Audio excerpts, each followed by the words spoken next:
The car is one of our biggest offensive tools we have.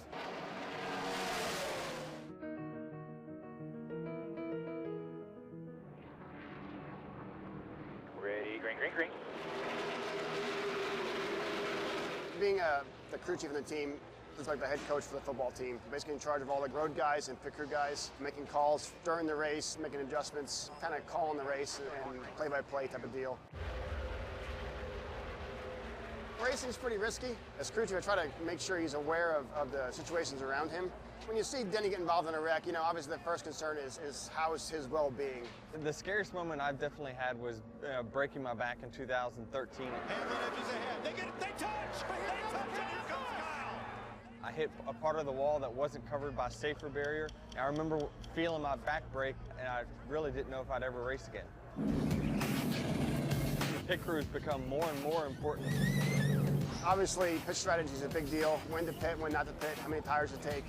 We have some of the greatest athletes in the world work on pit crews. It's a very key part of our success. 2 back, 1 lane up. The communication between the driver, the spotter, and the crew chief is very key. Coming right to you, bumper. Coming outside. My relationship with Mike Wheeler, my crew chief, started when I got into the NASCAR series about 12 years ago.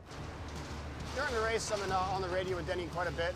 I feel like I got a lot more forward drive than everyone else around me. Big run from the 17 coming to shove you. Still inside.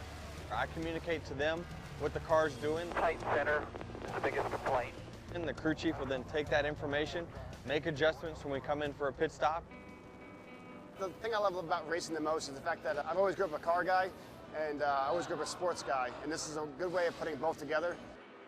My biggest fear in race day for myself is basically just making an error that we could have avoided. At the end of the day, you want to make sure you give 100% out of the car and yourself.